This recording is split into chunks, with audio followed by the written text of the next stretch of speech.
Itu yang maksud aku, kenapa butuh waktu. Karena dia mengerjakannya bukan langsung beliin sahamnya, enggak. Dia mengerjakan Real dulu. sektor realnya. Nah, sektor real ini kan butuh waktu, baru tercermin di buku. Nah, buku ya berarti mungkin buku tahun depan, mungkin buku next 2 tahun lagi. Nah, itu baru tercermin hasil investasi Danantara di sektor realnya emiten-emiten ini gitu loh. Halo Sobat CSA, selamat datang pada acara Knowing and Sharing yang diselenggarakan oleh CSA Institute. Pada kesempatan kali ini kita akan membahas terkait isu-isu yang sedang hangat-hangatnya di pasar modal.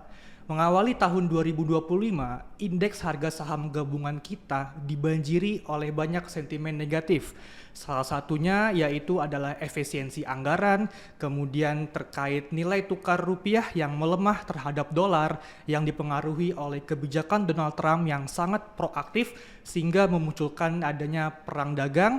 Kemudian yang terbaru adalah Morgan Stanley Capital Index atau MSCI yang dimana memberikan rating underweight kepada saham-saham di Indonesia sehingga memunculkan adanya arus dana asing keluar dari Indonesia ini.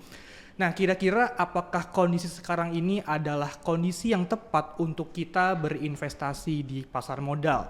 Sudah hadir di tengah-tengah kita Mas Hadrian Mainat selaku Head of Equity Sales PT Jasa Utama Capital Sekuritas. Halo Mas Hadrian, gimana kabarnya Mas? Halo, kabar baik Mas. Nah, Mas Hadrian, mungkin kita mau bahas sedikit nih Mas tentang IHSG, yang dimana IHSG kita ini beberapa hari lalu sempat menyentuh di angka yang cukup terendah, yaitu dari harga 7.000, sekarang pada hari Jumat itu kurang lebih di angka 6.400-an nih Mas. Ya, ini kan lumayan banget ya Mas untuk penurunannya dari sisi IHSG kayak gitu. Nah, untuk kalau kita cek dari sisi faktor Mas, ini banyak banget faktor yang menyebabkan penurunan IHSG. Salah satunya tadi yang gue bilang adalah dari sisi penurunan rating dari MSCI, kemudian efisiensi anggaran, kemudian adanya Danantara yang secara nggak langsung bisa membuat investor itu wait and see nih untuk bisa berinvestasi di pasar modal. Nah, kira-kira nih menurut Mas Hadrian bisa dijelaskan nggak Mas kira-kira bagaimana sih dampak dari adanya perang dagang yang digagas oleh Donald Trump? Kemudian ada nggak sih emiten yang sekiranya itu bakal terdampak nih Mas dari beberapa kebijakan dari Donald Trump? Seperti itu Mas Hadrian. Oke. Jadi sebenarnya market kita tuh dari beberapa sentimen tadi itu sebenarnya saling berkaitan. Nah, kita bicara dulu dari sesuatu nih, dari Donald Trump terpilih. Oke, terus dia melakukan kebijakan tarif. So, jadi perang dagang kan dengan China, dengan Kanada, dengan Meksiko dan segala macam. Nah, apa dampak perang dagang yang pertama? Pertama, mereka ini kan di counter oleh China juga counter, US juga counter, mau di aluminium, di nikel, ini di kedelai, di segala macam. Mereka akhirnya perang. Jadi apa?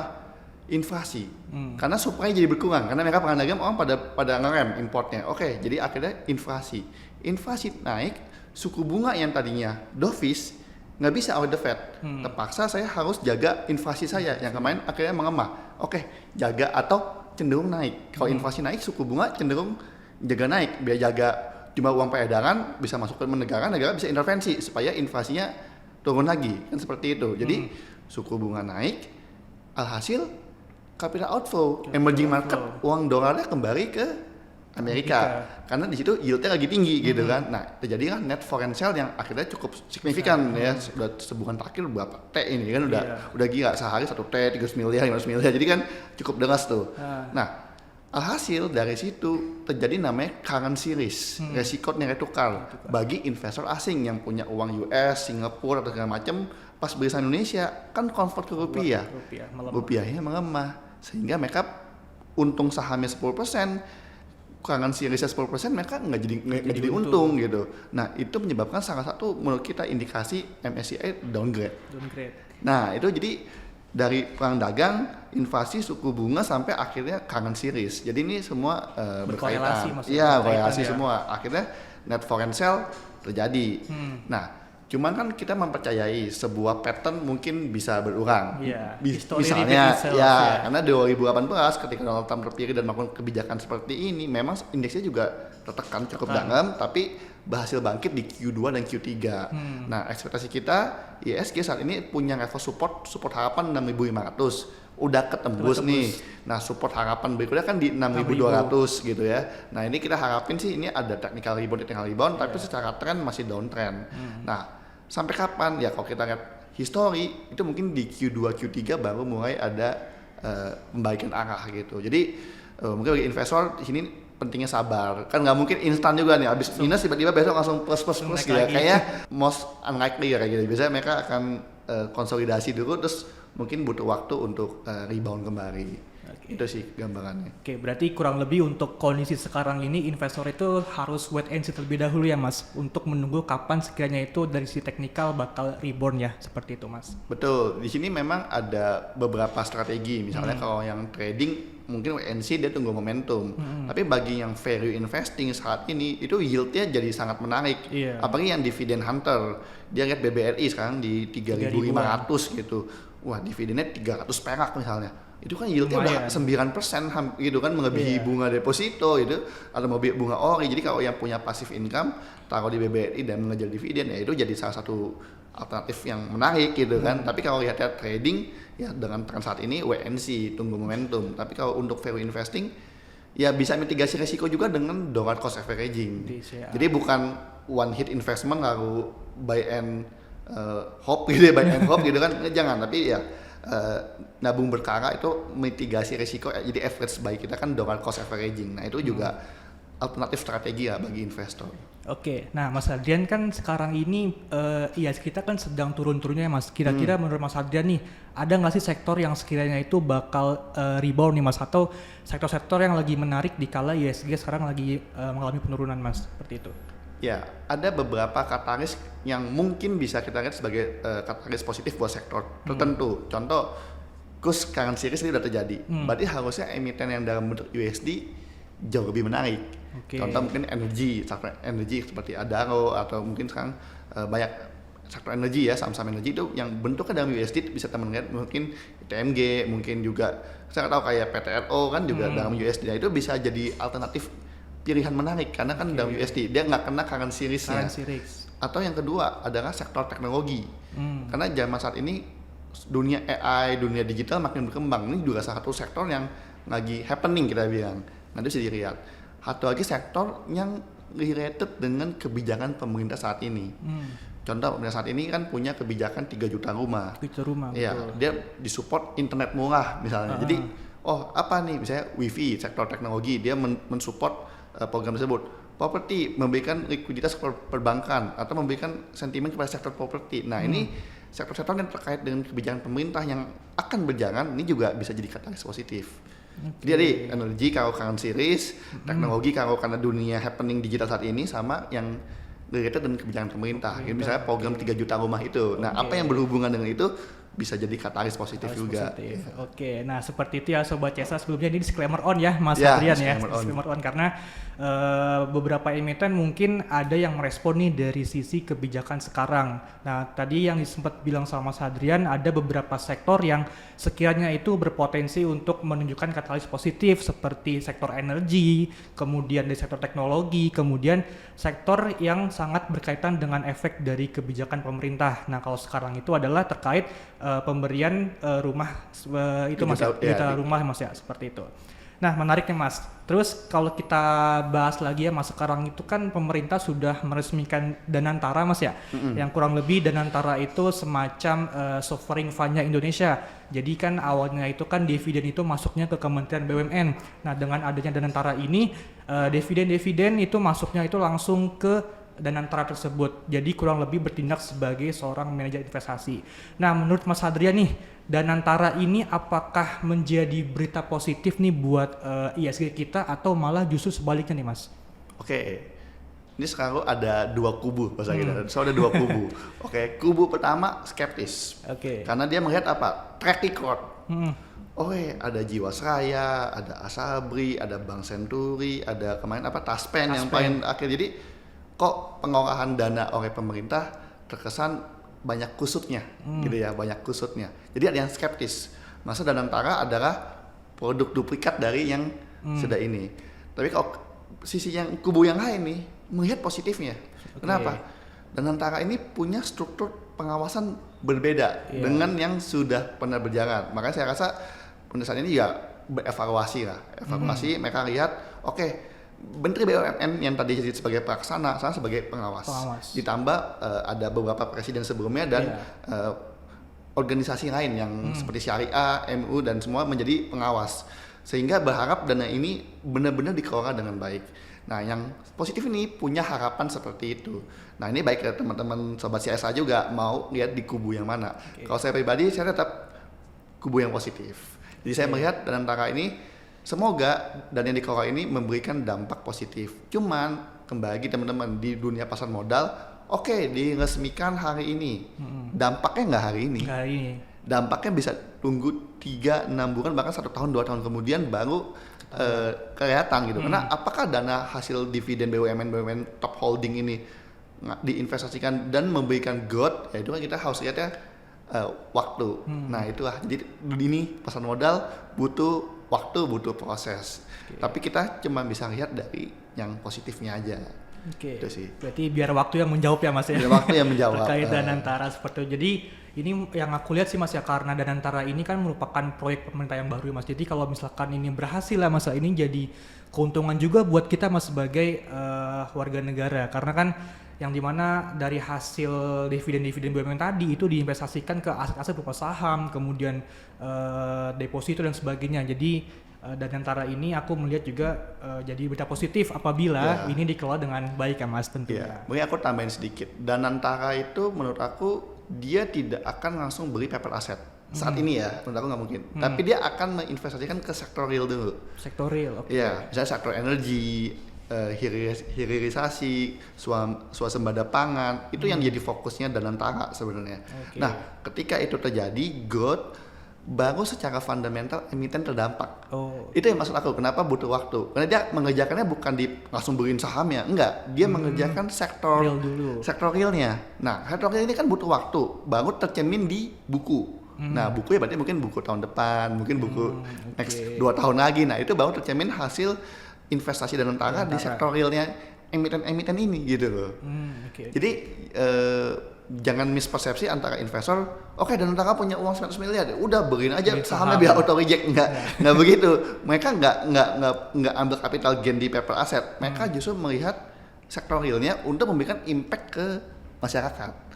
Jadi yang difokuskan dia sektor real. Kita sebagai investor berharapnya sektor real ini karena disubsidi pemerintah dan disupport Danantara memberikan efek positif ke bukunya. Entah laba meningkat, entah ya ujungnya EPS jadi bagus segala macam. Nah, itu baru kita sebagai investor bisa melihat gitu. Oke. Nah, teman-teman, jadi untuk Danantara ini yang tadi bilang sama Sadrian itu mungkin teman-teman masih banyak yang mispersepsi ya bahwasanya wah, hasil dari dividen BUMN diinvestasikan ke Danantara kemudian dialirkan ke saham, tapi nggak seperti itu ya teman-teman. Jadi dialirkan terlebih dahulu ke aset-aset real, kemudian kita tinggal menunggu waktunya, nanti baru akan terasa dampaknya ke saham-saham di sektor yang terkait seperti itu ya Mas Adrian. Betul. Nah Mas Adrian, kan kita ini masuki bulan puasa Mas atau bulan Ramadan ya. Jadi banyak nih sentimen-sentimen terkait adanya bulan puasa, seperti adanya daya beli masyarakat yang meningkat, kemudian adanya konsumsi masyarakat yang meningkat juga, kemudian dan sebagainya seperti itu. Nah, kira-kira menurut Mas Adrian nih, ada nggak sih sektor emiten atau perusahaan-perusahaan yang bakal terdampak dengan adanya momentum dari bulan puasa Ramadan ini? Ya, jujurnya dulu sih ada. Dulu sih ada ya. Jadi dulu tuh biasanya kita liatin LPPF, Matahari Department Store gitu kan, Kaos, Ngamayana, atau sektor retail seperti Erafon. Wah, yang dapat THR nih kayaknya belanja baju, belanja ini. Jadi sektor consumer waktu itu sepertinya bergairah ketika menjelang bulan Ramadan. Tapi sejak Covid, tren itu berubah. Trennya berubah. Iya, mungkin sejak banyak online shop, mungkin kan jadinya mungkin Goto, mungkin dengan Tokopedia, kita kan nggak tahu dengan TikTok gitu, karena tren belanjanya juga udah bergeser dari yang tadinya offline ke online, sehingga hype emiten Ramadan yang punya toko-toko offline ini sudah tidak terlalu mendapatkan hype-nya lagi.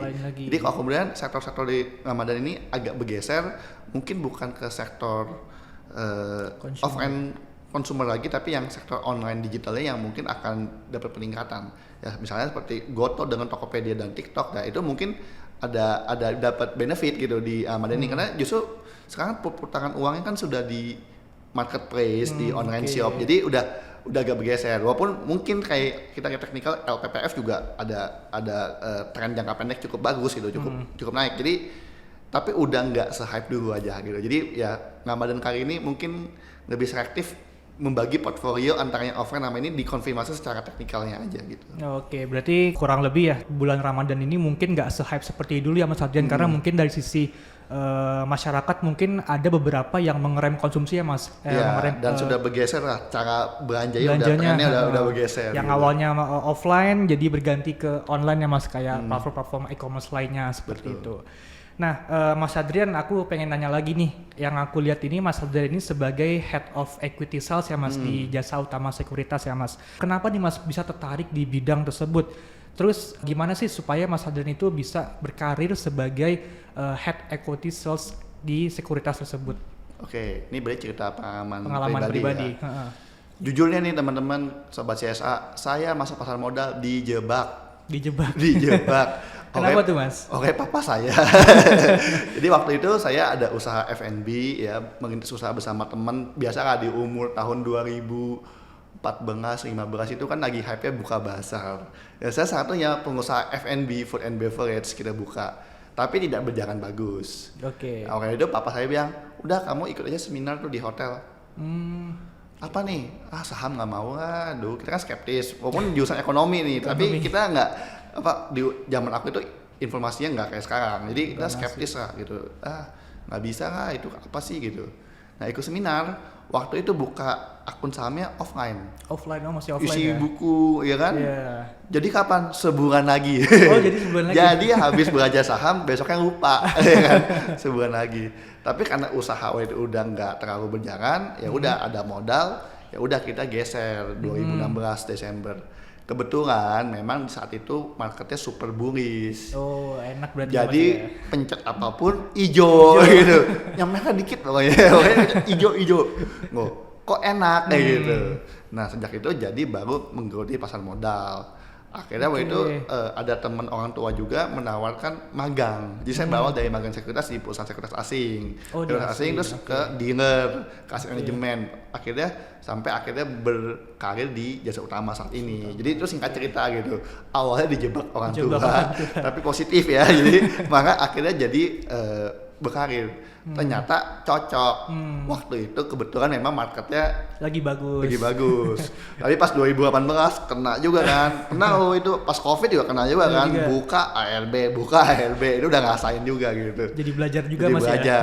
Nah ya kebetulan memang mungkin saya punya tingkat curiosity cukup tinggi. Jadi saya gali baca buku, ikut seminar ya akhirnya ya sampai sekarang gitu dan ternyata dunia cocok gitu. Jadi saya bekerja di dunia sekuritas sampai saat ini. Oke, berarti Mas Adrian ini untuk sobatnya semua berawal dari dorongan orang tua ya Mas untuk bisa berkarir di pasar modal. Tapi dorongannya ini hal-hal yang positif teman-teman bisa dilihat dari Mas Adrian yang awalnya itu di bidang ekonomi namun nggak tertarik nih di bidang pasar modal, tapi karena dorongan orang tua kemudian udah coba magang juga terus berkarir di sekuritas asing. Dan alhasil Mas Adrian udah berhasil seperti sekarang sebagai Head of Equity Sales di Jasa Utama Sekuritas. Oke Mas Adrian, tadi kita sempat bahas Danantara ya Mas ya, karena kan Danantara ini sebagai kurang lebih manajer investasi tapi yang mengelola hasil dividen BUMN kayak gitu. Nah sebenarnya di sini aku melihat peluang nih bahwasanya dari Danantara ini bakal ngebuka lapangan pekerjaan Mas nantinya kayak gitu. Nah terus menurut Mas Adrian nih kira-kira ada nggak sih atau bagaimana nih peluang bagi analis investasi dan profesional keuangan mengenai Danantara ini? Apakah ini saat yang tepat bagi teman-teman untuk mengambil sertifikasi seperti manajemen risiko atau analis investasi? Menurut saya ini pengalaman hidup aja gitu. Menurut saya satu sarjana kuliah itu satu hal. Itu penting karena membentuk kerangka berpikir kita segala macam. Tapi untuk menjadi spesialisasi di industri tertentu itu butuh sertifikasi kompetensi. Nah, kayak saya sendiri kan saya punya CSA, saya punya investment banking, CIB. Nah, saya sarankan teman-teman juga yang ingin memperdalam kompetensi dan menjadi spesialis bisa ambil sertifikasi seperti tadi manajemen risiko atau yang junior RTA ya, Register Technical Analyst atau RSA gitu kan, Register Securities Analyst. Nah, itu bisa di CSA Institute gitu ya. Oke. Nah, berarti sebenarnya untuk S1 itu sebenarnya cuman gelar saja, tapi ada tambahan lagi Mas, kayak gelar-gelar profesi seperti RSA, RTA dan sebagainya Mas, untuk menunjang karir kita pada profesi tertentu ya Mas ya. Betul. Jadi kayak saya nih, saya udah di industri pasar modal.